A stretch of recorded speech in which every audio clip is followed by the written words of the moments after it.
Hey, how goes it, everyone? Welcome back to Dividend Compounders with Cheese. In today's episode, we are going to talk about United Parcel Service, ticker symbol UPS. What can Brown do for you? Right? Regardless of the weather or day, they are out here delivering packages. Or at least that's what we see on the retail residential side of things. But their supply chain operations are a lot more complex than that.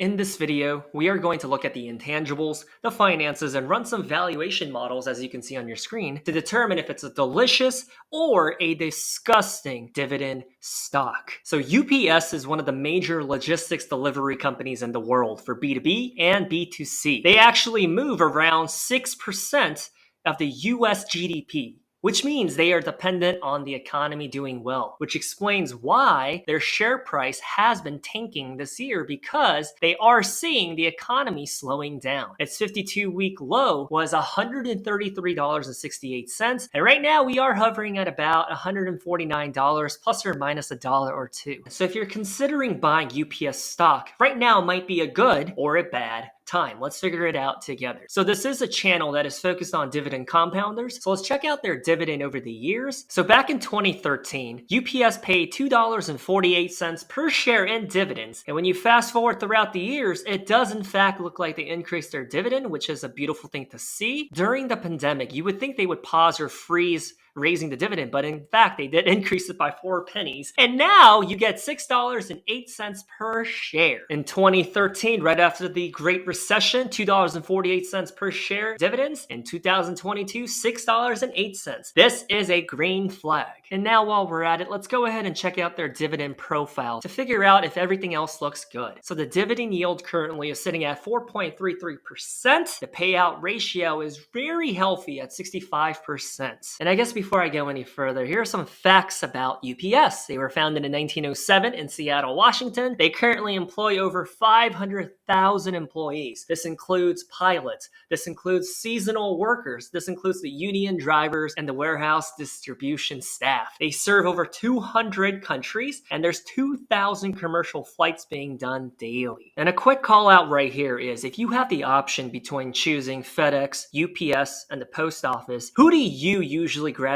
towards to make sure that your package gets to your loved ones safely and securely and in a timely manner? Who do you go to? Just curious. Whether or not you choose to answer that question, we are going to move on and look at the historical PE ratio. Since 2002, it does in fact look like the stock traded on average a 20 PE ratio. However, when you look at the PE ratio for today, it does in fact look like UPS has a 15 PE ratio. UPS is valued lower than it was historically. All right, so the next thing that we are going to take a look at is what is going on in the current news or events surrounding UPS. So UPS is primarily a union company, which means that the workers are protected by the union known as the Teamsters. And back in the summertime, the UPS Teamsters were potentially going to go on a strike unless some demands were met, including increasing the compensation. And in the end, it does in fact look like the UPS Teamsters got what they wanted. When I look back on Kellogg's and when their workers went on strike, I think the market did punish Kellogg's. And some people might look at this as a bad, negative business decision. The idea of paying your people well. So, as a former manager at a Fortune 20 company, I was directly responsible for over 200 employees and salaried managers for my team. And I think this is a good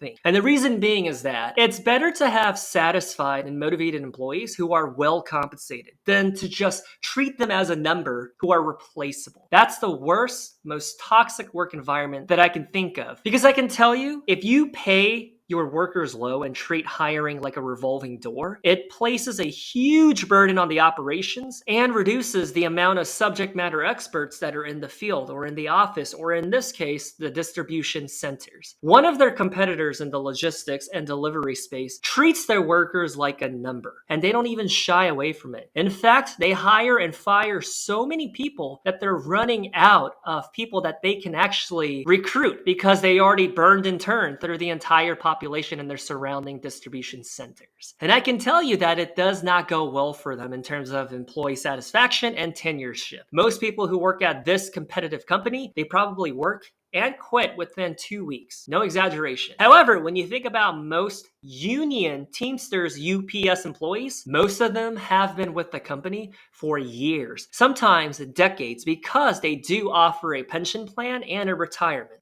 And once again, I think this is a great thing because it will attract better candidates to the company versus knowing that you will get $15 an hour just to be fired within a week or two, or knowing that you are going to be in an occupation that is physically demanding without being well compensated. On the flip side, because UPS does in fact pay their workers well, the company demands near perfection from the workers. You cannot deviate away from the daily KPIs, safety measures, and accuracy rate of the packages, making sure that each one goes to the right home, or you will never be promoted or even be fired. So in fact, it does look like a lot of people are talking about how if you are a driver and you do in fact accept every volunteer overtime hour and you meet all of your bonuses, as a driver for UPS, you can in fact make six figures. You can make $170,000 a year. However, not everybody is a delivery driver. Most of their staff are in the distribution centers moving the boxes of goods every day, and they're probably just shy of the six-figure mark. Depending on the region and location, they're probably sitting at a salary of like $65,000 to like $85,000.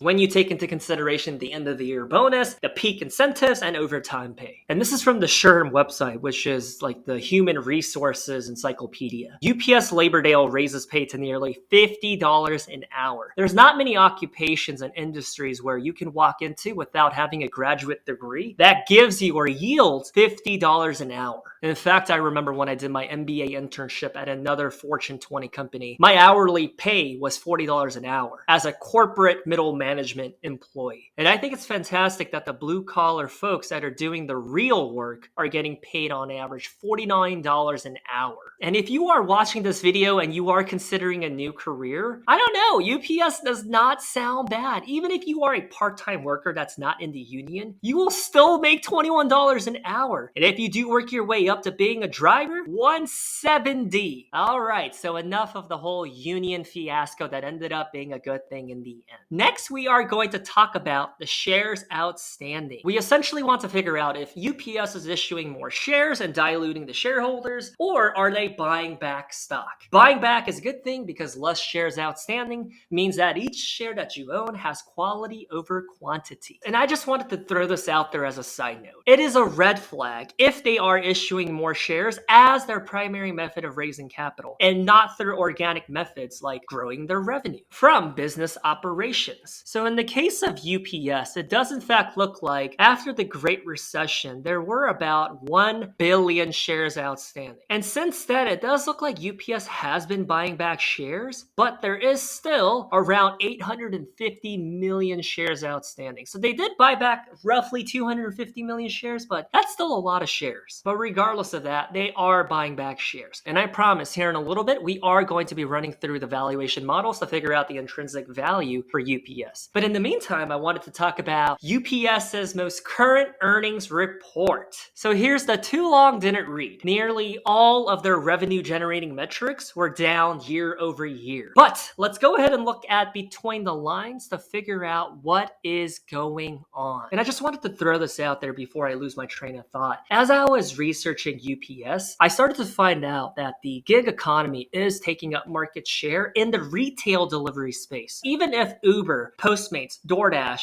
and Amazon do end up taking some of their retail delivery space, not every company like Walmart and Amazon can build out their own transportation delivery infrastructure. There's tons, if not thousands, of small to medium companies that depend on UPS to deliver their goods to their clients and to their locations. And on an anecdotal experience level, I try not to buy from Amazon whenever I can. In fact, over the past few years, I've been buying directly from the companies. So if I like a pair of Under Armour shoes, I will order it from Under Armour directly. Or if I'm buying an Apple product, I just buy it from apple.com. I don't bother buying from Amazon. If I buy from Under Armour, then who is going to deliver the pair of shoes to my house? UPS. Not only that, you can't just think of Amazon as being a rival because they still outsource a ton of their delivery delivery and returns to UPS, which for UPS leads to higher business revenue. Anyways, let's go ahead and look through the earnings report together. All right, so the diluted earnings per share. Last year around this time, UPS reported $2.96 per share. As of this year, $1.31. Now, this is a decrease year over year, and this is a trend that you are going to see in almost every single slide, which is a major call out. And it's another risk that you do have to consider if you are going to invest in UPS, because UPS is signaling from their forecast that the volume of packages is going to decrease by the end of the year. And so it's important to keep in mind that UPS is directly tied to the success of businesses doing well. So if the American and global economy slows down, they will be affected. And I'm going to be honest with you, this slide alone is a little terrifying. So this is last year around this time, and this is this year this time. Last year in the third quarter, UPS reported $24 billion in revenue. This year for the third quarter, they reported $21 billion. That's a decline of 12.8% year over year. The operating profit has decreased by 48.7%. This is not good. The daily volume of packages declined by 11.5%. And because their forecasts see a slowdown happening in demand, they have actually bought out 200 commercial pilots so that they can quit. In other words, meaning the pilots accepted the UPS severance package to stop being on the payroll. Slide after slide, UPS is just being transparent on why their revenue and why their bottom line has been decreasing. UPS is seeing a slowdown across the board, domestically and abroad. But on the flip side, here is their year-to-date free cash flow of $4.9 billion and the year-to-date dividends paid, $4 billion. So it does look like the dividend is going to be safe. I mean, the payout ratio was roughly at about 65% anyways. And I wanted to talk about this slide right here. I don't know how many of you are familiar with the supply chain industry, but peak is a very important event every single year from the month of November all the way to January. That's when the big e-commerce companies will hire literally 50 to 100 people every single week at every location just to ramp up the amount of hands on deck to help out with the amount of packages that they are processing. And that's why you see this bullet point right here, how UPS is going to hire over 100,000 seasonal employees, meaning that they're onboarded temporarily, knowing that their employment contract will only last like 6 to 12 weeks. And I'm just going to leave it on this slide, which is the rest of the year consolidated outlook. Just take a look at some of the stuff as I talk about this. Although the volume has decreased, on the earnings call, they did mention that they have increased the shipment prices per unit to compensate, which does show a sign of helping the bottom line, but it's still a blemish that you can't help to stare at. Like if someone has a huge pimple on their nose, you just kind of focus your attention on that nose. By the way, before I forget, I also wanted to talk about how UPS is currently making strategic acquisitions. So what is MNX Global Logistics? This was posted in the end of October, but as of November 6th, they did complete the acquisition, got all the approval and signatures required. So MNX Global Logistics was one of UPS's competitors that's in the business of transporting life sciences, healthcare, and other industrial related goods. And I think this is a small catalyst for UPS because they have this vision where they want to become the trusted and premier delivery service for healthcare related needs. And that segment of their business is called UPS Healthcare. So when you think about things like transporting a urinalysis or blood samples or anything that's related to the body or health or medicine, they want to be the ones that are trusted to deliver. So I personally think that's a good acquisition. And as I move on to the next point, I'm just going to leave it on this page, which is the executive team steering the ship for UPS. If you believe in e-commerce and more people doing their shopping online, because now Shopify has made it so easy, right? I know this sentence sounds like I'm going to say this video is sponsored by, but it's not. If you believe in e-commerce growing, then that is a bullish mentality around UPS because someone is going to have to process the online order returns and to deliver those products to the people. With that said, UPS actually made another acquisition of a startup called Happy Returns, which specializes in making online returns pain-free. Happy Returns was founded in 2015 and it specializes in no box, no label returns. It works with about 800 merchant consumers to facilitate the returns process. So let's go ahead and take a look at Atlanta. So if you buy something and you don't like it, or you buy like 3 different sizes to figure out if you're an extra large or an XXL, then you could just go to a pet Petco, a Staples, a UPS store, the college to just drop off your return. By working with all these different companies to facilitate the returns process, I think Happy Returns was a really smart decision. Not only is this very convenient, but it encourages people to continue online shopping because returning stuff is now no longer a hassle. There's one more risk that I wanted to talk about. Some people and Wall Street are thinking that UPS is going to become irrelevant because there's so many different startups doing their own last mile delivery, DoorDash, Amazon, Uber. But realistically, UPS's transportation infrastructure cannot be emulated. It just cannot. Because at the end of the day, if you're going to send a very sensitive document that needs to get to its destination in a secure manner, are you going to trust the gig economy person with that envelope in their back seat? Or are you going to trust something like UPS? When I think in the mindset of a high earning target audience, I think 9 out of 10 times they're going to go with a company that is trusted and where the packages are going to be insured. But I could be wrong. Maybe the wealthy lawyers and doctors would rather trust the gig economy. But I also think it's a generational age thing, right? A lot of the older Americans in their 50s and 60s, they know what UPS is, but not many of them are associated with like Postmates or Uber or DoorDash. And so I just feel like with the brand familiarity and what can Brown do for you, the older, higher earning demographic is going to gravitate towards UPS. However, with that said, for things that are not time sensitive or important documents, if you're ordering a pair of socks, I truly don't think you care where it comes from, just that it gets to your house. All right, next we are going to be looking at the technical indicators of the stock price movement to figure out what is going on. So currently, it does in fact look like at the end of October, UPS was absolutely oversold by the market when it reached an RSI of 16.4. Anytime that a stock reaches an RSI below 30, then you know that it's been oversold. As a result, consequently, over the next few weeks, it does in fact look like the stock rebounded because the market is bullish on UPS again, because currently it does in fact have a 57 RSI. Alrighty, we made it. My most favorite part of the video. We're going to run some valuation models to figure out the intrinsic value for UPS, and then we're going to compare that to what the Wall Street analysts believe the price target should be. And the reason why I like doing this is because the intangibles can tell a compelling story, but you cannot lie on the finances and the data. The numbers will tell the truth about how the company is actually doing. Anyways, the first valuation model is going to be the multiples valuation. Essentially, we're going to be comparing UPS with similar companies in the same industry as them to derive a market value price based on how the market values the other companies. So every single one of these companies are in the business of logistics, transportation, or supply chain. And the median PE ratio for this selection of companies is 22. With that, and taking into consideration UPS's earnings per share, this gives us a multiples valuation stock price of $219.51. And right now, UPS is trading at about $149 plus or minus a dollar or two. Next, we are going to look at the discounted cash flow analysis. Basically, we are going to reach an intrinsic value for UPS based on their free cash flow growth. So it does look like year over year, it has been a little chaotic because of the pandemic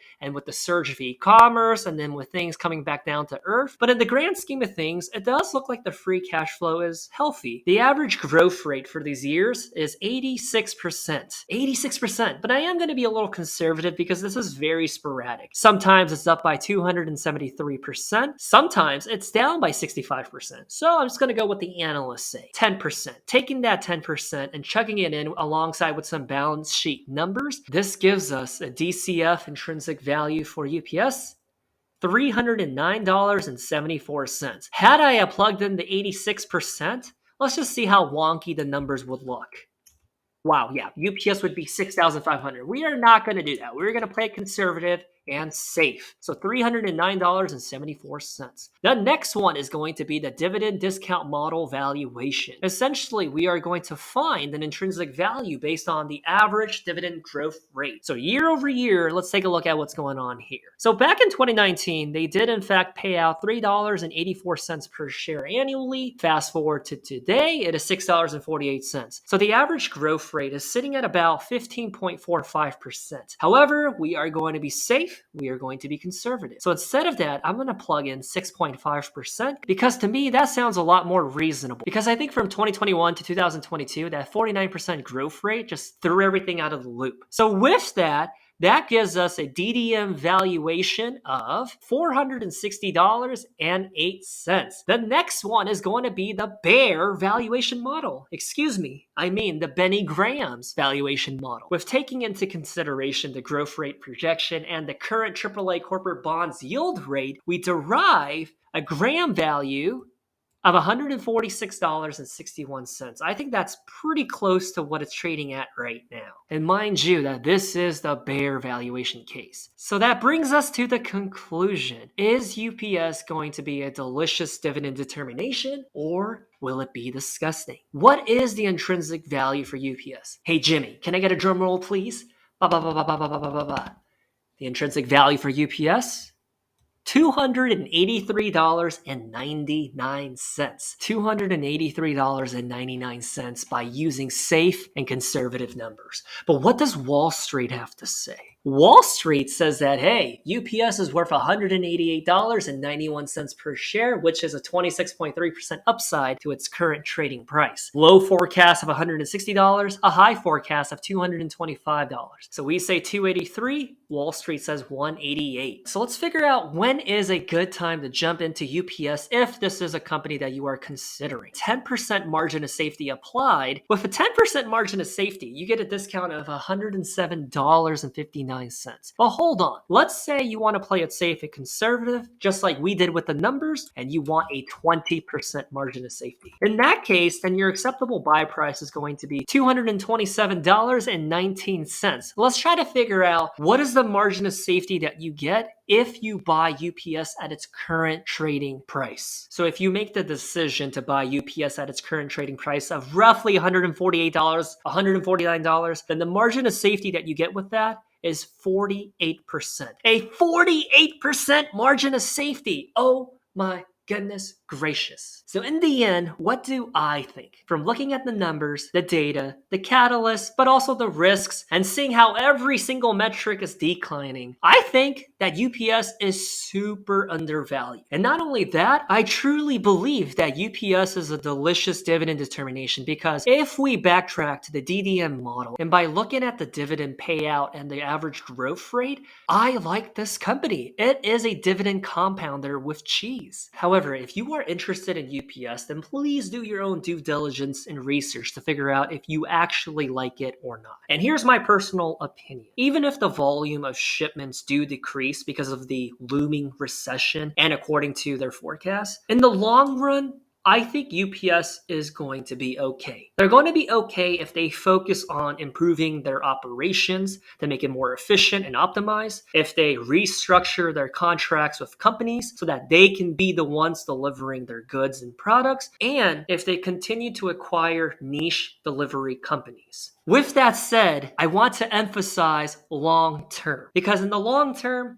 they're going to be more than okay. I do not see UPS dissolve. In the short term, depending on inflation and volume demand, UPS could see worse. But according to the technical indicators, I think they already hit their floor, their bottom. But I am not positive because I cannot tell the future. Anyways, that was another episode of Dividend Compounders with Cheese. I hope to talk to you next time. Stay safe, and I will see you.